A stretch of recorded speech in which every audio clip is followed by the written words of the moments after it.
in the seat for the revolutionary, the king of the atheist, Black Sun. But I be's your brother, Gidon Ben Yasharal, a po-colored country boy, cotton picker servant, here in the arena. And to my right, we will be talking about two very important subjects. One, the Ukraine. What is happening when the bear begins to move? They're on the march, and they ain't marching around the Capitol. They marching with tanks. And Venezuela. We're going to talk about the former President Chavez's place. Of course, he is passed on under dubious circumstances, I might add. And we will discuss some of these national and international issues. To my right, the very lovely and intelligent Miriam. Hello, how are you? Peace and blessings to you. Welcome You as well. to the arena. Thank you. Happy to be And here. to your right, you know who he is? Brother Yenga. Nkrumah. Power, eloquence. You already know. And to his right, you know who he is? It is a wise man on the set. Welcome, Brother Wiseman. Thank you, sir. Thank you, sir. Welcome to the arena. Glad You know, to be Miriam, here. because you're the beautiful one on the set and probably the most smart. Thank We you. want to inquire, what are some of the information that you are bringing to us? We know about the Palestinian issues, one of your hallmark issues and concerns, but you're really versed on a number of subjects. What do you have to could provide for us today in the arena? Okay, well, I guess just to start things off, I guess we'll talk with about the Ukraine. So, on the superficial surface, you know, what you'll hear from the media is that this is between the pro-Western European Union protesters who want to align economically with the EU and the West versus the government and people who want to align with Russia. Okay, and this is very superficial because from the inception, the president of the Ukraine wasn't sure if he wanted to align with the European Union or with Russia. And the reason is that there's imminent bankruptcy in Ukraine. Okay, they're about to go bankrupt. So he didn't know which side to align with. So the EU offered loans to the president, to Ukraine, in an effort to actually have Ukraine indebted to the European Union. The same thing that they've done to Greece and to Italy and to all these different countries. They wanted the same things to happen to Ukraine. However, Russia offered a better deal. And Russia offered a $15 billion loan and a 1/3 reduction in the price of gas and favorable trade relations. Wow. Exactly. So the president went with Russia's deal, and here we have the problem. Here we have Europe and the United States staging a coup in the Ukraine for that reason. So this is more than just saber rattling, because Putin has they've marched. And Yes. when we talk about marching in the civil rights community, we're talking about going down to the Capitol. Yes. When Putin and other nations march, they're talking about military Yes. movement. That's So right. they have moved military equipment into Ukraine Yes. to support their political agenda. Yes, and not to defend Russia, but they moved into Crimea. And Crimea is a pro-Russian area of the Ukraine. And actually, there were so many articles that when these Russian soldiers came into Crimea, this part of the Ukraine, people were taking selfies with these soldiers, and they were happy to see these soldiers, and there was not one person killed, one person injured, anything. In contrast with the United States, when they invade a nation, we saw what happened with Iraq. First night, they bombed Baghdad down. You know, how many people did they kill? Thousands, and in the end, they ended up killing over 1 million Iraqi people. So they're not in the position to tell Russia not to invade, especially when they're invading, you know, without killing anybody, without injuring anybody. Not to justify what Russia's doing, but the U.S. is not in a position to condemn it. That's Well, right. of course they're not. Well, you already know that America now is saying there will be consequences Exactly. if they're already there. The red line. So those consequences are simply rhetoric, because America and Russia, in one sense, are working together. That's right. Because they are both using carbon-based fuels, and that's really is at the source of the whole fight, is about the world's resources. Yeah, And it's that's all the about nature of the serpent. Come on now. That's exactly what the nature of the serpent.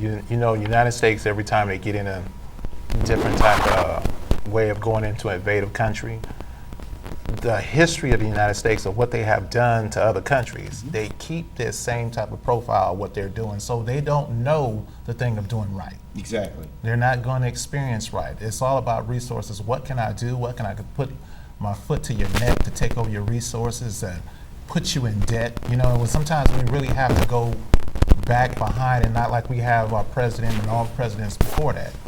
Presidents before that, they're all a figurehead. That's right. We really have to go and pull the curtain back and see who's actually running it. That's right. And it's a couple families running that. We can say right now one is the Rothschilds. That's right. The Rothschilds has been running this thing for years. Yes. And their whole thing is to set up central banking systems all throughout the world. Come on now. Once they set up the central banking system, now they have the world just exactly at the fingertips of where they want them. Right. We'll speak a little bit about that when we get into Venezuela, about Chavez and central banking Absolutely. systems. Now, you know, Brother Yenga, as well, I mean, if you want to get in on this, because when we talked about the issue of them developing what they want is a ideological paradigm shift, because on one hand, you've got Russia saying, these are our people, this is part of our region, and then you've got America and its cronies infiltrating and using what she indicated, is what my brother indicated, a debt. Now, so they were obviously wise enough to go with money backed by gold versus money backed by nuclear armament. Talk to us about it.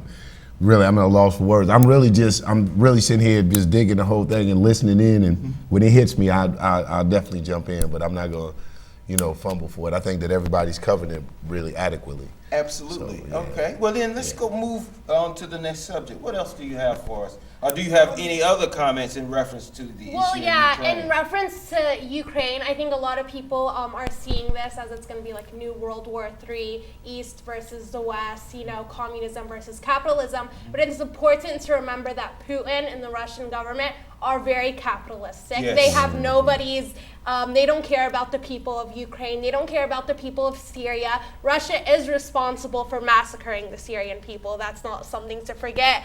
And so I think the people of this world right now shouldn't be taking sides. Right.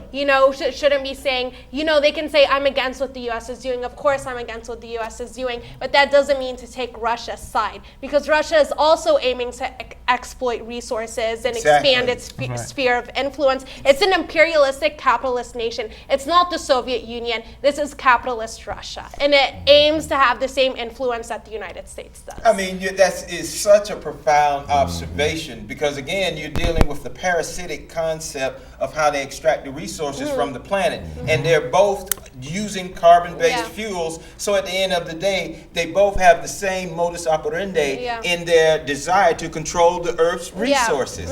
So this is all part of the game of the big.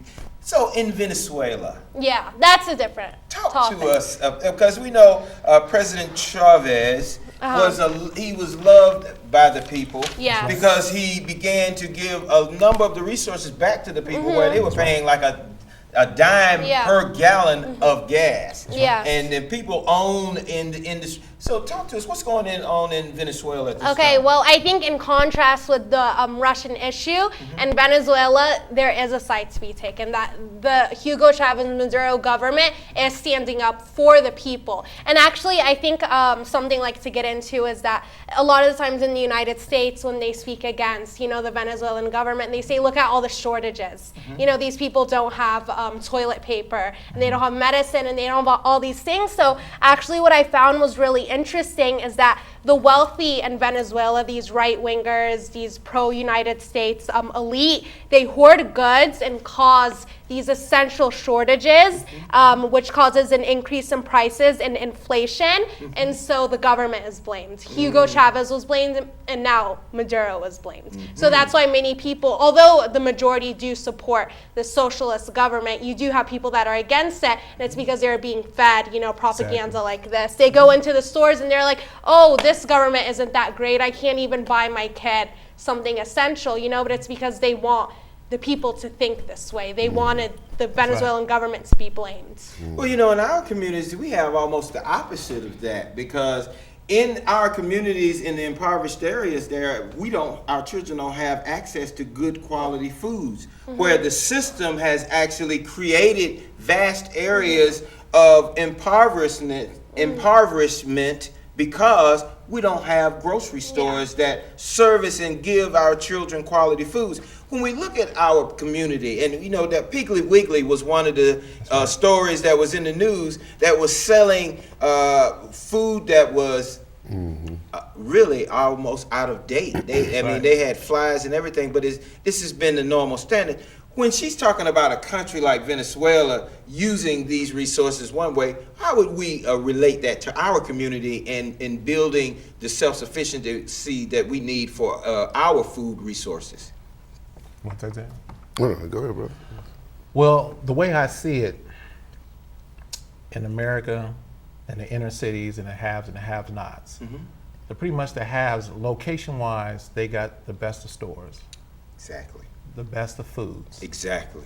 The best of streets, the best of highways, That's the best right. of lighting in certain neighborhoods. That's right. When you put that over in the inner cities, especially out here in Atlanta, when you spoke about the stores of Piggly Wiggly, you go in the stores and sometimes the floors is terrible. Right. Centralized with flies, things that's outdated. Exactly.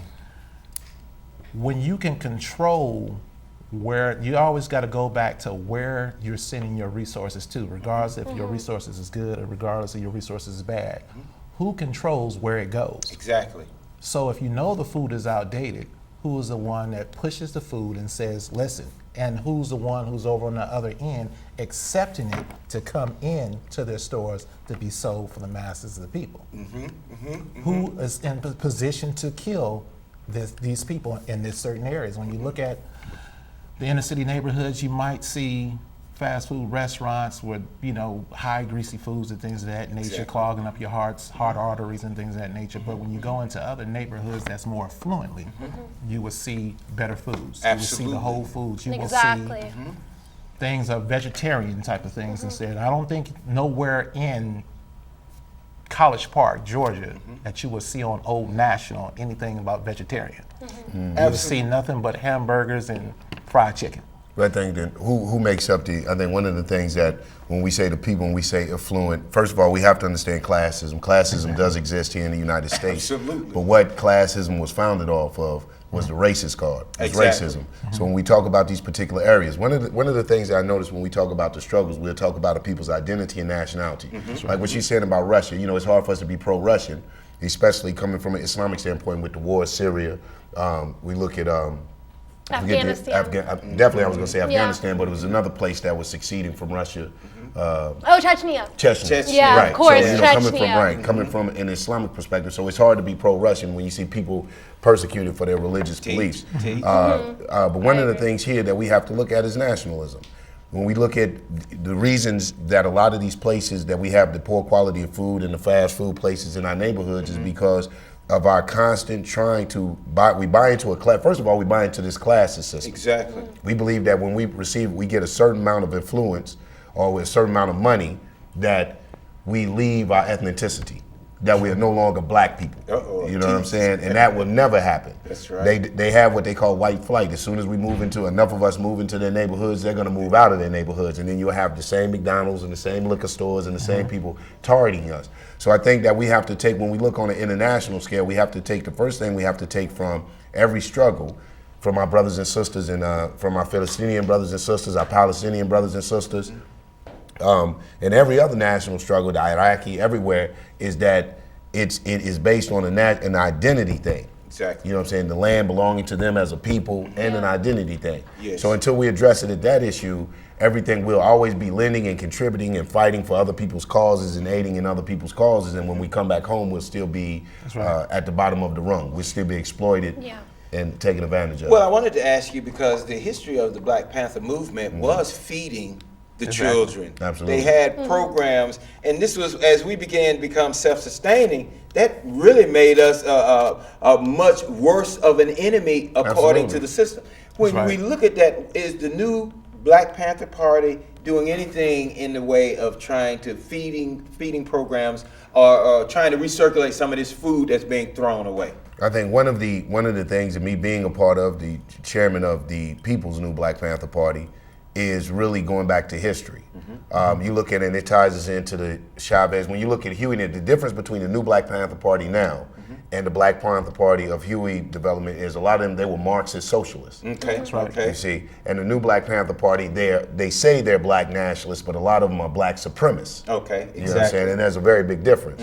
I think that what ends up happening now with the cadre that I work with and the brothers and sisters that I work with, and I'm a staunch black nationalist, but that our political leanings and this and that, we're learning, they have to learn Marxism, they have to learn socialism, they have to learn about Hugo Chavez to understand on the international scale and the world scale to see how that, first of all, how us as African people here in America are perceived internationally and what we can do to contribute. Okay. You see, when we understand this, the thing that not only did the grits and eggs make Huey dangerous, what made Huey dangerous is after he established a basic program that he started to attack the unjust war in Vietnam. Teach. You see what I'm saying? So Yes. he started to politicize African people here in America. And when you politicize the African people here in America, then they start to show the injustices, first of all, to the world, what's happening to them, and they start to equate their struggle to other people's struggle. And then it pulls the curtains off. It's like the Wizard of Oz. When you look behind the wizard, you see the little man. It pulls the curtains off of America and lets you see how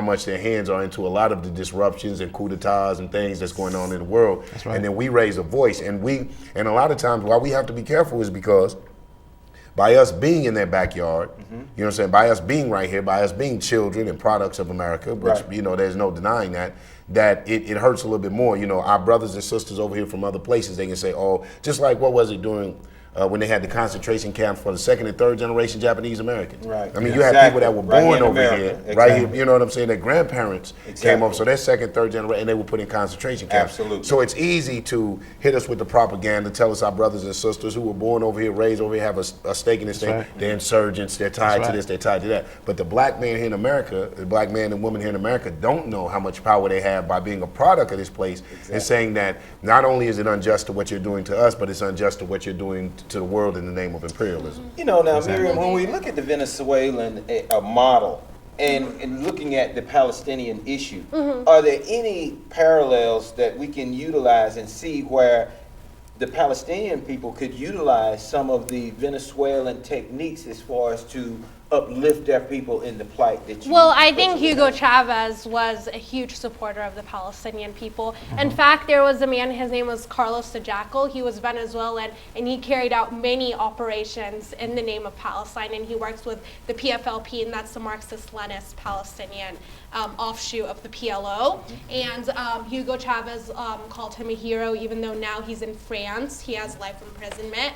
And he always stood in support of the Palestinian people. So I think that's definitely like a clear parallel. But I think in terms of the Venezuelan people uprising, no, of course not, because we support the Venezuelan government, the socialist stance it takes, the equal stance for equality. On the other hand, that's the government we can support. But I think when he was talking about Russia and he talked about Chechnya, I think that was a really good point because people here, black people, Arabs here, they're like, you could say you hate the United States and the United States has wronged us, but Russia has also wronged our brothers and sisters in Chechnya, you know, and we want them to stand in solidarity with us as we stand in solidarity with them. So we need to remember to be against any imperial power, no matter what it is. And when we were talking about here in the inner cities and the black communities, I think something to bring up was in the 80s when Ronald Reagan said ketchup was a vegetable. And you know, and when you had these black children and these children in the ghettos,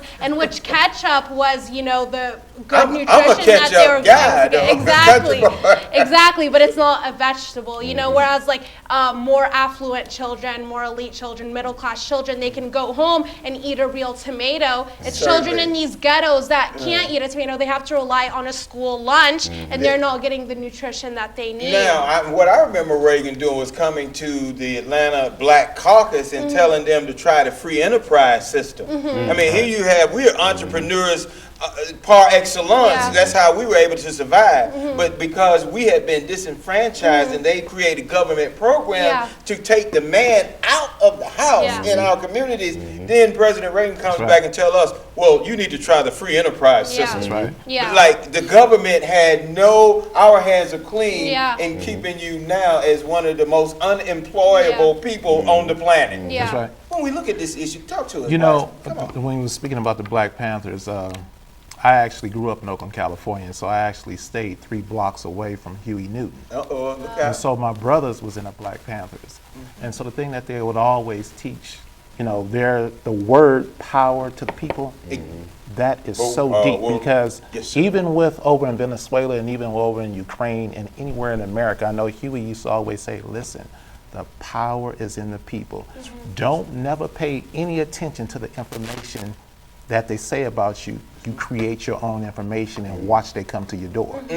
So when the people will organize and get together and create these different types of programs, because Huey Newton, well, the Black Panthers was actually the first to go out there and start this program about feeding the children. It wasn't even in the schools at that time. Exactly. It wasn't even in the schools at that time. And then after that, the example was set. Then everyone comes in and jumps in and say, okay, we're going to implement this. We want to feed the children, want to make sure they're having certain types of food so they won't be hungry. But when you look at the school systems now, the food that's being sent to them is basically what we're saying earlier. This is secondary food or third-dairy food.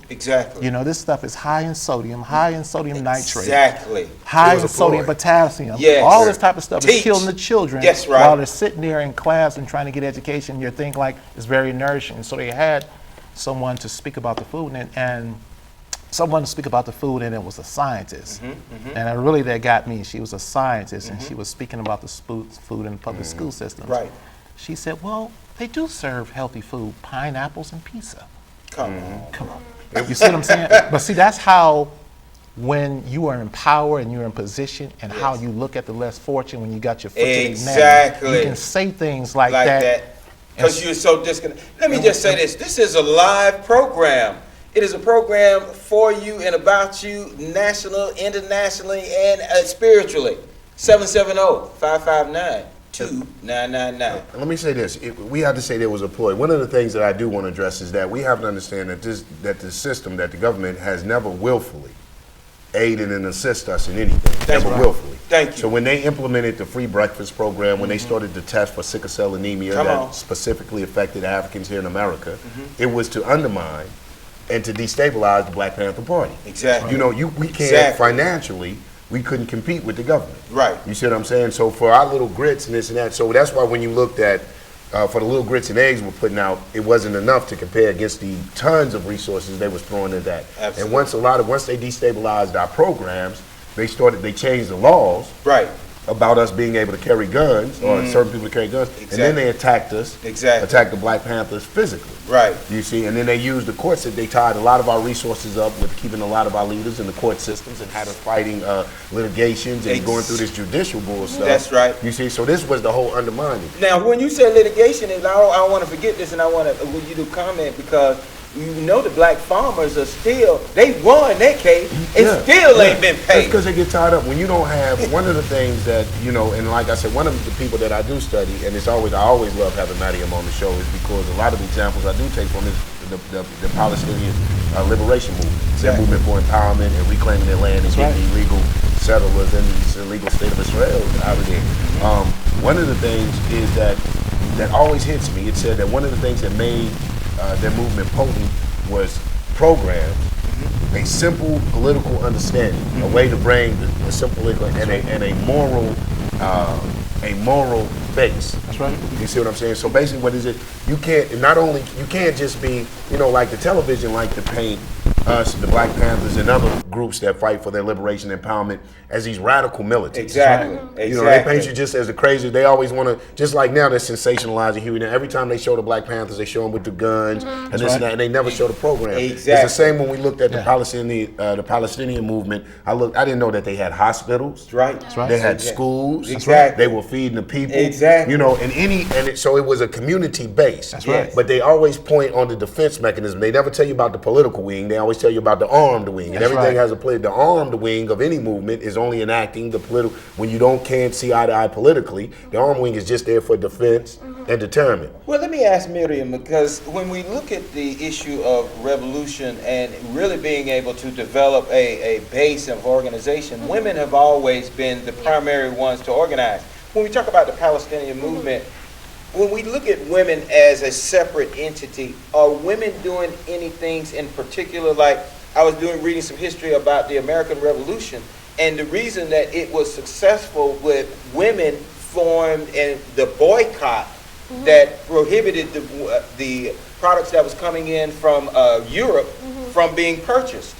In the Palestinian struggle, are women doing anything? Oh yes, women are a very big part of the Palestinian struggle. There's actually a woman, she's very famous, her name is Layla Khaled, and she has like iconic photographs in which she has her gun. That's like what people know her as. But she works with the PFLP, which is the Marxist-Leninist organization, the communist Palestinian organization, and she carried out many operations for Palestine. There was a woman named Dilal Mughrabi. She was living in Lebanon. She was a refugee. She came back and carried out an operation in Palestine. And there are many women are the backbone of Palestine. Yeah, in every sense of the word. And there was actually something I wanted to say. What were you talking about earlier in terms of the Palestinian and what they show? Even though we do appreciate the arms wing of the PFLP, of the PLO, like you said, the Black Panthers, they don't want to show the free breakfast program. Exactly. And actually the founders of the PFLP was George Habash and Wadia Haddad, and they were actually two doctors who graduated from one of the best universities in Lebanon, and when they were exiled to the refugee camps in Jordan, they provided free medical care. And what they want to do is they want to depict us as we're hateful and we just hate Zion. We hate Zionists and we hate Zionism and we hate Israel, and the Black Panthers want their liberation, we want our liberation, but because it comes out of genuine love for your people. And that's what they don't want to show. We fight for our people, we pick up arms for our people, and we also provide food for our people, and we provide free medical care for our people. It's not that we're just so full of hate. Our hate comes from our love. You know what I mean? Absolutely. We hate because you are hurting us and you are hurting those who we love.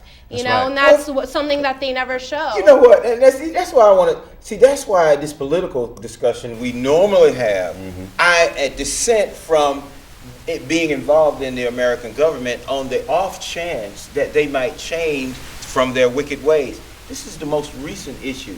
The head of the Congressional Black Caucus was Elijah Cummings, was supposed to be speaking as a representative of the head of the Congressional Black Caucus.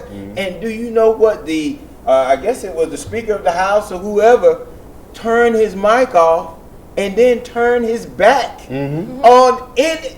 Why wouldn't he? Wait a minute now. They told the president, told him and said, "You a liar." This is the first time this has ever. Why wouldn't he? But see, this is the point. When you know that they hate us. That's why they do it, though, Gideon. That's I'm it. gonna tell you. I'm sorry for cutting you off. That's why they do it. Black people, Africans here in America, have made themselves null and void. That's right. You see what I'm saying? Just because we get it, like I tell people, I'm not a reformist. I am a revolutionary, but I am a practical revolutionary, and I understand that revolutionary is the long-term goal.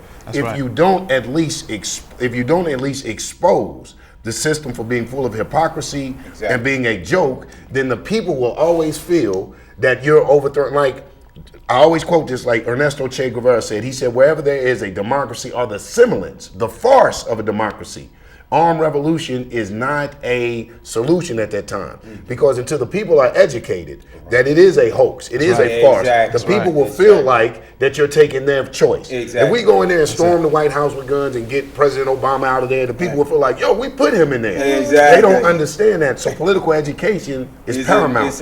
When they understand, when you're talking about the Congressional Black Caucus, they understand they don't have a contingency. I mean, what is it? Not a contingency, constituents. Yeah, constituents. When they understand they don't have supporters, I mean, they don't, because a lot of us feel like this. Why get involved with that? When they're looking at that, the African here in America, it has made himself mute.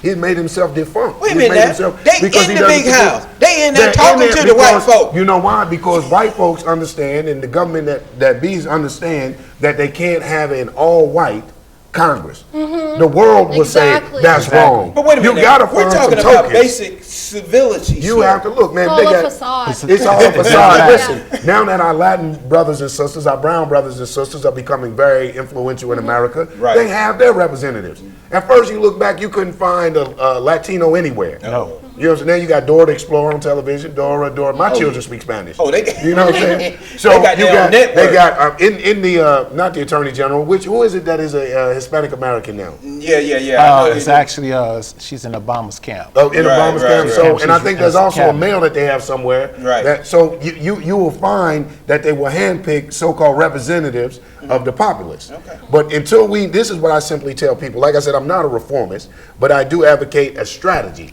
And one of the strategies is this: if you go to register to vote, and they look on there and they see thousands of black people registered to vote, do you know how many people be knocking down our door?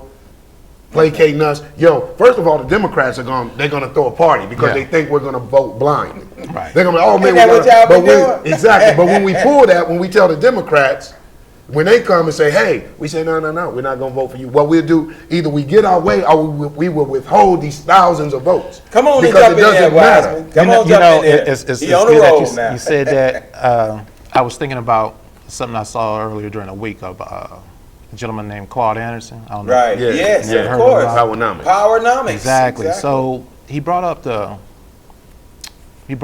example of when it comes to this political type of thing.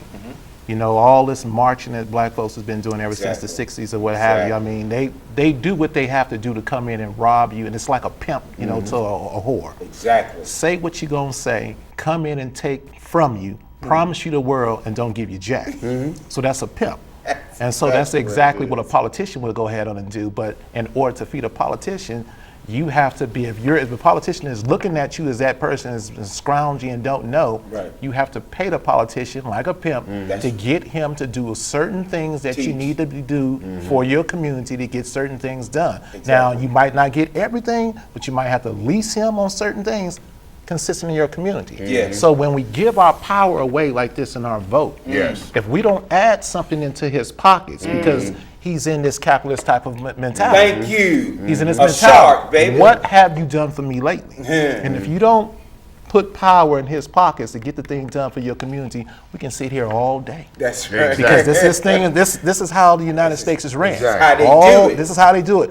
And they know there's power in the people by what they hear. Yeah. And they're like, you know what, those are some wise minds. Just like you're speaking right now, they know there's some wise minds that's out there. Exactly. If they get money behind what they have up in here, they can turn everything around from us. But if we can keep them just fighting for the revolution without money, I don't even say money. Wait a minute, hold on. Let me bring Miriam in here because, with you know, when we look at this issue, and he's made a powerful point, and that's really what the political proponents say, it is money that we need. And if we had money, I mean, we were like the third largest income as the black people. Is it money? I mean, is that what what would be your utopian solution? And what would you like to see happen? I think it needs to be a mixture of education and money. Yeah. Exactly. You know, you can have as much money as you need, but if your people are subdued, then there's no point. For example, the PLO, Yasser Arafat. You know, he's iconic, but he was a thief. He stole from the Palestinian people. The PLO stole from the Palestinian people. They were getting millions from governments all around the world, from people all around the world, and their people were in refugee camps. Their people were in poverty. You know, so you also need the people to rise up. And there's something I wanted to add earlier about people of color in the United States government, and that is something that angers me beyond belief because these people do not have the interests of black people at heart. Black politicians, Arab politicians in the U.S. government, and the United States is the #1 master of assimilation. Yes. They can take an Afghan, they can take someone black, they can take an Iraqi, and they make them love America. Yes. Like, it is Fascist. shocking to see Arabs living in the United States, and they can pledge allegiance to the country that destroyed theirs. You know, and it bothers me. And there was actually Teach. last week, They voted in Congress to expand relations between the U.S. and Israel, to provide them with more military aid and all these things. And only one member of Congress voted against it. And all of the Congress, and there are Muslims in Congress. What are they doing? No, they're a puppet. They're going along. You know what I mean? These are people, and in Islam, Palestine belongs to the Muslim people. This is an Islamic belief, and these are people who are jeopardizing their afterlife for the United States government. And these are people who have no faith, have no care for their people, but are just greedy people. And You know, wow. Absolutely. Masters of assimilation. I mean, and Obama's the number distortion. one example. Yeah. He's the worst representation of Well, that. not just Obama, Martin Luther King, Yeah. Michael Jackson, Brian Nichols. We don't hold. Yeah, exactly. We don't hold our as Africans here in America. We don't hold our people accountable. No, we don't. I think that so many times it's like you're saying, you know, respectfully disagree with the money thing, because I think that whether we know it or not, we look like we're impoverished people, but there's tons of money that pass through the black community. Thank you. I can go out now. I see the young brothers got $150 sneakers on their feet. You're Oh, not they gonna making tell it. me. Go in the clubs, man. They making it rain They for making real, it rain. baby. So there's Come on. tons of movement, but it goes back to what Mariam was saying. There is no ideology. There is no sense of direction with the money, no sense of purpose, no sense of obligation, No no sense of nationhood. commitment. Right. That's right. During the time of when Dr. King really pushed, and I don't knock Dr. King for this, maybe at that particular time he thought integration was the best thing for us.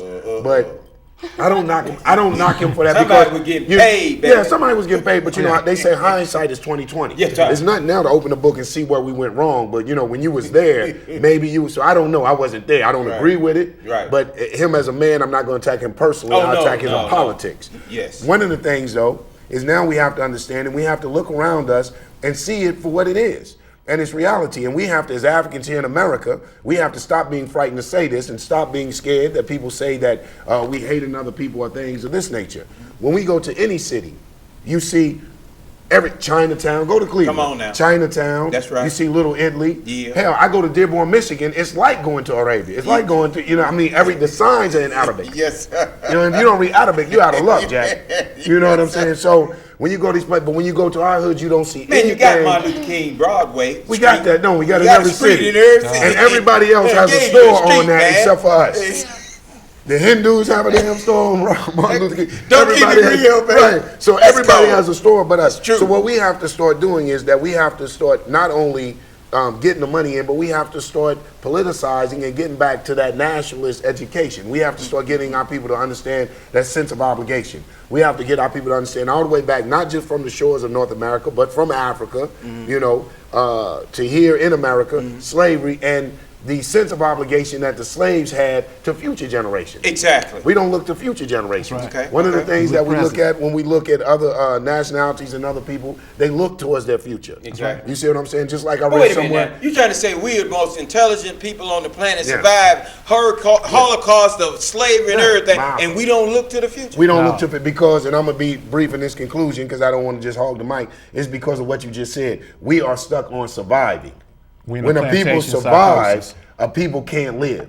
When your everyday is for surviving, this is why they won't. can't This is thrive. why they don't lack up on our Palestinian brothers and sisters. When you put them in a mode of surviving every day, Right. how do you plan for the future? Gotcha. How do you plan your next move? Because it's all about where your meal coming from, Right. how you gonna clothe yourself. Are they gonna bomb us today? Are they gonna bomb us? Right. You're living in absolute terror. Exactly. Just like we're living over here. Exactly. When you're riding in, you can have your license, your insurance, everything paid Get up. jacked. And when you Still hear whoop get in the shot. rear, when you're whoop in the rear view, Oh, terror yes. goes to the black man and the black woman's Come body. on now. Oh, yeah. You know what I'm saying? And especially, and I feel the pain of other people, especially me especially back in the day when I had the lay up, my beard was down the head, and I wore the thong and the Oh, coat. yeah. I was black and a Muslim.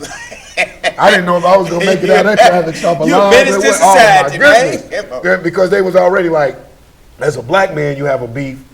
You know, as a black man, and now you're taking on the Islamic Oh, right. angers of the world. You're a dangerous joker. So our masters were infiltrated. You know, if we said anything about we were locked up and categorized. Oh, yeah. So, but one of the things that I did realize was how this could be used, not, you know, my Islam, not just to segregate me from the rest of African people, but how it could be used to empower us as an African Exactly. people. And I think all of us of religious beliefs, of all of us that have beliefs, should use that gear towards it. We have to own and possess our religious beliefs. Right. And then once we do that, own and possess, to start to empower our community, the only way to empower your community is to realize that the same dog that is biting you, like our brother Malcolm said, is the same dog that's biting our brothers and sisters worldwide. That's right. But Brother Through Wiseman, imperialism. give us some words as it pertains. What do you feel the solution is? And of course, obviously, we can't solve the issues of the world, but when as it pertains to our people and our community and the political strategists of keeping our community in this concept of going to the government and that they're going to change. If you could change things, what would you change to develop our freedom in this country? I would change the education system. The curriculum. I would change the educational system, because the educational system that's kind of dictated and opposed and pushed on us is the educational system where it keeps us, once again, foot to neck. Exactly. So if you can change the educational system, because our educational system is pretty much just teaching us how to be a worker and teaching us how to stay in fear. Exactly. You know, it's Yeah. not teaching us how to operate in big opportunity, to see the vision and what have you. The vision is of what your controller tells you what the educational system is going to be. Exactly. Then to learn how to control your resources in your community. You understand? Because if the world that we live in, the controller, his whole thing is about money. We see this thing about in Ukraine. We see this thing all over the world, how they try to do with Chavez in 2006 when they try to bring in the coup. Right. You see everything is about the money and the power and the resources. Exactly. And how you can take it away. Like a scripture in the Bible is about the love of money is the root of all evil. If you could control his evil, because he loves money, if you could control his evil. Now, going back to the Black Panthers, community-based, the power in the people. If the people have the power and they can control that evil, instead of just giving it away, why would he want to listen? Why would a controller want to come to you and knock on your door and listen to you if you give your power away? Exactly. So children, He already got you. He already got you. So if you are wise and you're educated and you know what your resources, you can make the serpent come unto you. That's and right. you can control the serpent before the serpent will control you. And so since we don't control our resources and we say these different types of things that we're going to go ahead on and do, until we devise a plan that's different from the plan that he has up on the table, and it stunts him about the growth of what we're doing as a people in our communities. Because you look at this thing about the Black Panthers. When the Black Panthers did this movement in Oakland, California, do you know how many chapters around the world took off Absolutely. from the community? Absolutely. Because they seen the example. Exactly. And one thing Huey used to always say, he said, we make our own news. We're not going to pay attention to them. He said, and I remember with my brothers, one of my brothers went up there in Sacramento, California. That's when they took the guns and stuff up there with them. He said, watch the news that we create. Exactly. When we create our own news, it will be talked about for generations. So when they looked with their education and looked and said, okay, this is his laws, he left a loophole. Watch this. And so they went in, took that information, armed themselves, went up to the Capitol in Sacramento, made this look with all this thing, like these black men with these shotguns, it scared a lot of them. Yes, all these black men with shotguns scared a lot of them. But what it did is set a cry throughout the world. Now people start to organize. People start to think, well, you know, wait a minute, let's do this for our community. Now once you start doing grassroots and all in your community, that's the power. And that's what the controller cannot stand. The controllers cannot stand. Controllers in the United States today cannot stand what the Palestinian women are doing. When they get together and organize, they just can't. When you organize, they just can't stand that. You know, Miriam, let me ask Miriam, because when we go to the issue of globalization and militarization, America, like Israel, live by the gun. Yeah. And there's a saying in basketball, if you shoot, you live by the jumper, you die by the jumper. If you live by the gun, you're going to die by the gun. At the end of the day, when we talk about the Palestinian conflict, when we talk about Ukraine, when we talk about these conflicts, do you believe that militarization, you know, Black always says the only country that really has power are the countries that have what? nuclear power. Right. But at the end of the day, nuclear power can destroy the entire planet. And we know that's the story of Superman. That's what they are envisioning for the Earth, that they're ultimately going to destroy. What do you think is ultimately going to win out? Okay, Military? well, Olga, you wanted to say something. I can go after you. No, it's fine. You had something to say. No. Okay, well, I'll Is that a hot okay, potato? well, I think definitely that if one power has nuclear weapons, then it will be used, as we saw in Hiroshima and Nagasaki. The United States has nuclear weapons alone. It's the only country in the entire world that has used nuclear weapons before. But when Russia has it, when Iran has it, when North Korea has it, the U.S. will think twice. But let me before ask you using this, it. though, on that particular point. Isn't when they test nuclear weaponry, it actually is being used? Yeah, it is, but it isn't being used against the Against the civilian people, population. The United States is the only one that has used it, and it was able to use it because it was the only one that had it. Now that more countries have it, they're going to think twice before they use it. Exactly, but you were talking about militarization of the people. I think that the oppressed and occupied of the world, the only way to liberation is through militancy. You need a violent struggle or you will not be liberated. Absolutely. Look at Black back there in the background. right. Come on, Black. Come out here, Black. Come back. It's going to happen. There's no way around it. I wanted to touch on definitely that, and then to go back some we asked about the sisters.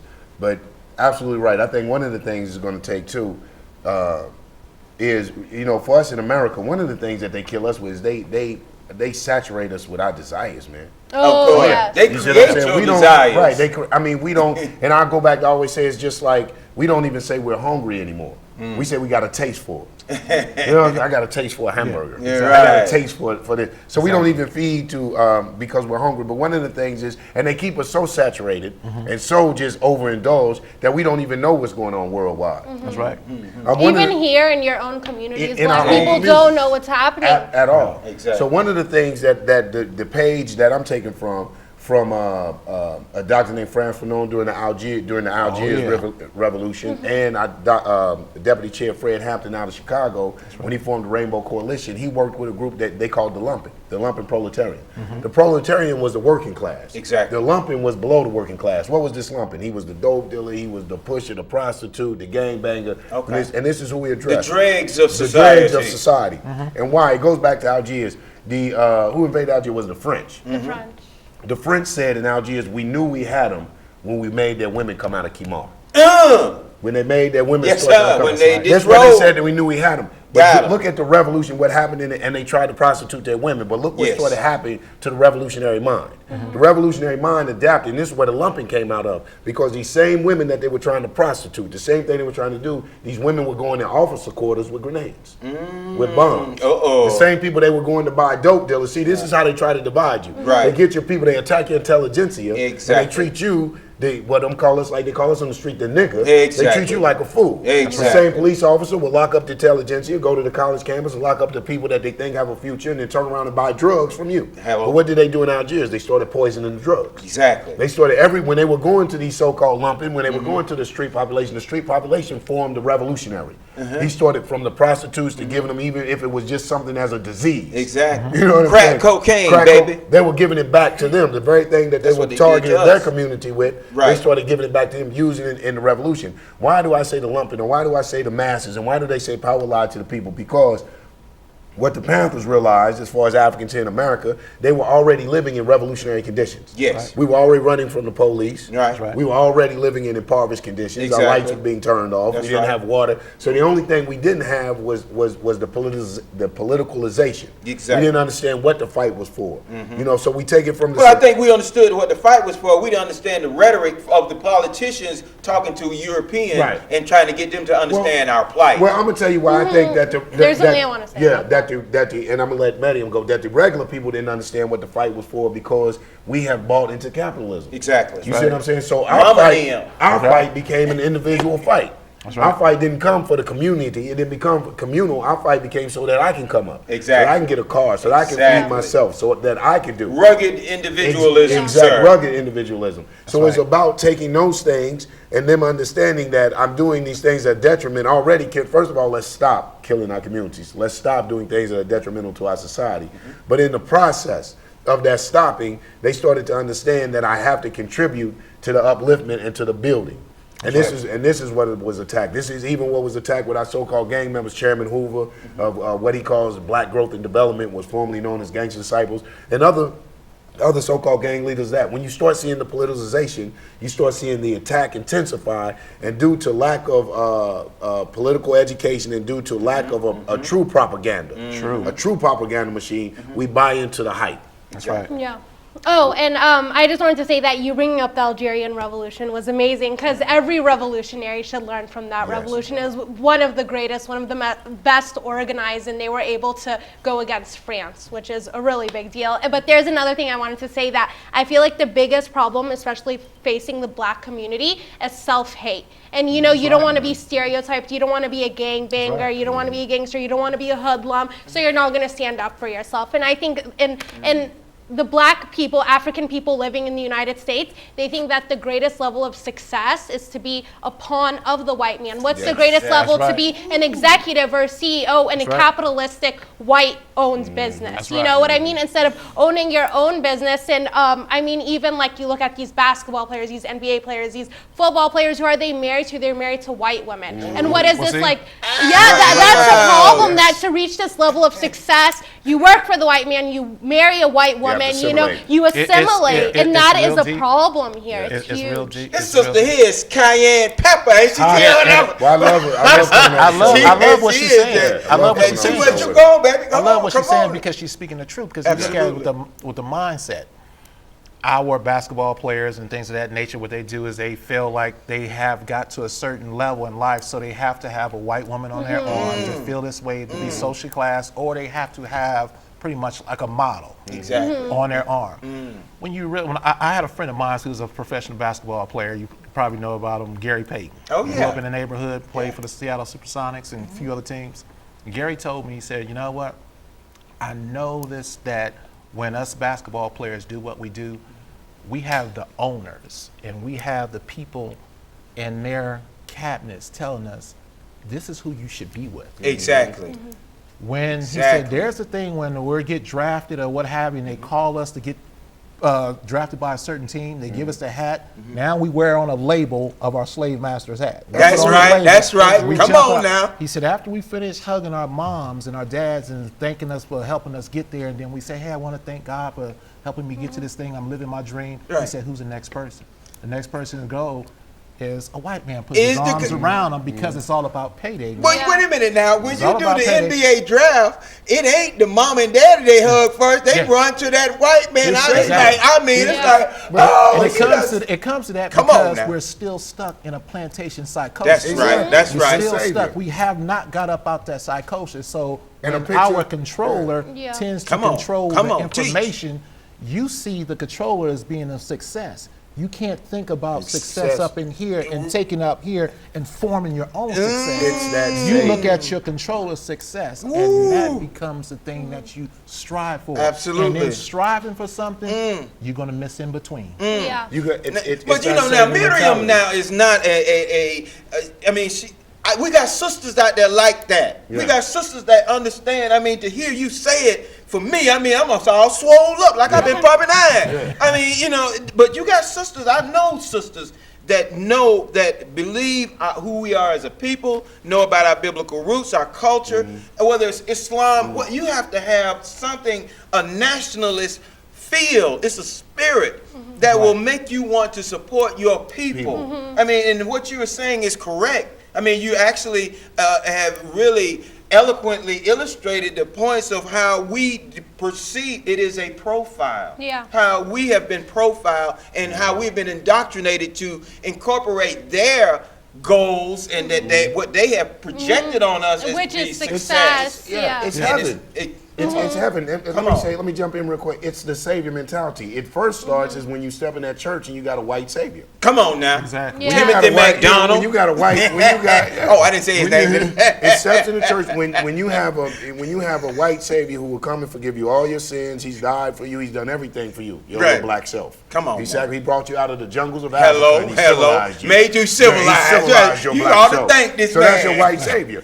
Secondly, when you destroy the black male image, one of the things, and I have to, and I love what Mariam is saying, and you're right, we have sisters out there like that. Absolutely, but one of we the do. things, and I don't know all of Mariam's upbringing, but one of the things, when you find well-rounded young men and women like this, Yes. I'm willing to guarantee there is a mother and a father. Yes, sir, that was in the house. conscious. That's You it. have to have, our young men who are growing up in these single households, they have to have an image Yes. of to aspire to the black manhood. Exactly. Our young women Yes. have to have an image of black manhood that they won't tolerate anything less. Exactly. You know what I'm saying? Look, if you're not coming like my Abu, if you're not coming like my father, you're not coming at all. Exactly. So then you can start to, it gives you a gauge, a parameter to start to judge by, to start to measure by. That's right. My father was a man of this. My father was a man of that. So I don't want anything less than this and that. So I think that that's one of the things. A lot of the times, and this is not blaming our black women because they fight in the manner they fight. Yes. But historically it has been proven, and even today is proven, they sissify us. Yes. And what I mean by sissifying us Right. is I'm not talking about Because our they're feminine. I'm not talking about our sexual orientations or our Exactly. sexual preferences. Right. I'm talking about in the way that we handle and face problems. Exactly. So then we run away from those problems, Right. and it's easier to assimilate. Or blow up and you want to shoot, Absolutely. kill, you know, without it's thinking a hard it thing through. to start getting some money. It's a hard thing to put $1 million career on the line to speak for your people. Right. We've seen what happened to Muhammad Ali. Yes. Muhammad Ali in the height and the prime of his Come on career. now. When he said, I am not going to go fight these people. Hello? Because they never called me nigger. Yes, sir. It's against my religious beliefs Wow. to go be a warmonger Yeah, and yeah, things of this yeah. nature. Uh-huh. And he was changed his name from on. Cassius to Muhammad. Like that. They in the prime of They this hated thing, it. Yes, they sir. took him out and locked him Look up. what they did to But all Arsenio. praises to Allah. He still Arsenio came out had him with it. on one time, shut him down. Shut him Arsenio down. just now got back. You see what I'm Yeah. saying? And So- Come I on wanted now. to add that Muhammad Ali went against this. Because right now I see sports in the United States, it is a form of slavery. Of course You it see is. these black men running around on a court with all these white executives watching them. They're making White cheerleaders. Yeah, exactly. The NCAA college basketball. You have young black men that are getting paid nothing, while these big CEOs, these white CEOs Billions are of getting dollars. paid everything. Come and on. Muhammad Ali went against that. Yes, he he was did. a proud King. black boxer. A Yeah, king. he wasn't just entertainment for the white people, because there are people who are racist. They'll be from Alabama, they'll be from South Georgia, and they love LeBron James, or they love Absolutely. Kobe Bryant, but Yes. they don't love you. They just love man, the way absolutely. you play. You Then know? when 'Cause LeBron you're their moved- entertainment. You know. Absolutely. When he left Cleveland, they showed what they thought about Oh, man, let LeBron. me tell you. I mean, but Yeah. LeBron, I have respect for him because he has brought his family, he's brought his members of his neighborhood and helped them as his management team. So he is using the initiative of going back to community that. and developing his He is, but economic he's powers. he's being puppeted too, Of just course like he all is. the rest of them did. But He this, hates this his is what- daddy. like His I mama done taught him to hate his daddy. Come on now. But this is what I tell all my black athletes, and this is where the slavery comes in. When you sell your name, it's like Famous Amos can't even use his name no more. Right. You know, I heard he got some cookies They out sold called- his name. called Uncle No Name. You know what I'm saying? He can't even use Famous Amos. They'll sue him for using his It name. would be X next time. So one of the things is when you look at LeBron, you look at Michael Jordan. My son has a pair of LeBron sneakers. Uh-oh. You know, that were 100 some odd plus. I didn't buy them. Mama I and didn't buy them. Yes, you sir. know. So they were a gift. Yes, sir. Someone had given them to him. But I say this to say, when you selling your name, why do they even need Nike? You can just come out with the LeBrons. Come on. People will Yeah. buy. So we have to start exactly. You Black can come out with- Set up businesses. for you can't Exactly. do Black that. business. You a and we have slave. to stop being afraid of having these discussions and being fearful of intimidating people are coming off too black. In my conclusion, let me say, because we are the only people, this is why we have a psychosis. This is why we're schizophrenic. We're the only people in the world worried about being too ethnic. That's right. Being to ourselves. right. I never see anybody, I never see a It's white been man, a conditioned Chinese like man this. go It's been anywhere and conditioning. wonder when he gets up and he puts on his garb or whatever. Right. If he goes in somewhere and say, am I being too Chinese? Am I being too Jewish today? Yeah. Am I being, but the black man Come on will now. step somewhere and will have another black man Yes, tell him, sir. yo, your locks, they too black. Oh, my brother. You're being too black. No, you Yeah, go, these and sisters that- now, Yeah. these sisters would tell you, may as well, oh, you need to comb your hair. Yeah, you need to come. do that. Or what they tell me, Yanga, don't nobody want to hear all that black stuff. Come today. on in here, I don't Black know Wise. any other Well, you know stuff to what? Step speak. on in here now. It gets, like I said, it still gets back to the We getting ready to wrap it up. gets down. We back. are in the arena. I Okay. apologize. I mean, we want to be back. I didn't mean to cut him off, but we've been chopping it up. In the arena, peace in your hearts in the Middle East. And right here, peace. Peace. Miriam, you gotta come walk. Miriam, Yeah, I know. oh I my said it. It was a goodness. great show. Thanks. Woo. No, y'all did Heat really wave. well. It was great. Firecracker. Uh-oh. That's America coming out. Yeah, because there's so much we didn't even like tackle with the black issue, and that's what I wanted to say. Like, I see Palestinians, not the ones here are awful, but the ones like back home, they're very proud of being Palestinian. Like, they love being Arab, they love being Palestinian, and when I'm here, I liken the black struggle to the Palestinian struggle, and I see people who hate themselves. Even the Arabs here hate themselves. They want to be white, they want to be American, and I don't understand what the appeal is. Well, that's the power of this box that we're just, I mean, social engineering. Hey, you know, the power of power. The power of power. You know, one of the things I think, though, Mariam, you know, and we have to, and even Gideon, you would understand this, that we have to attribute really our I think Occupy did some really important things. Okay. I think it raised conversation, raised awareness about inequality, things like that. Yes. I think it was problematic in that it didn't take on the issues that needed to be taken on first, and that is what role people of color play, what role women play. We need to have those conversations so people aren't trying to commandeer the movement.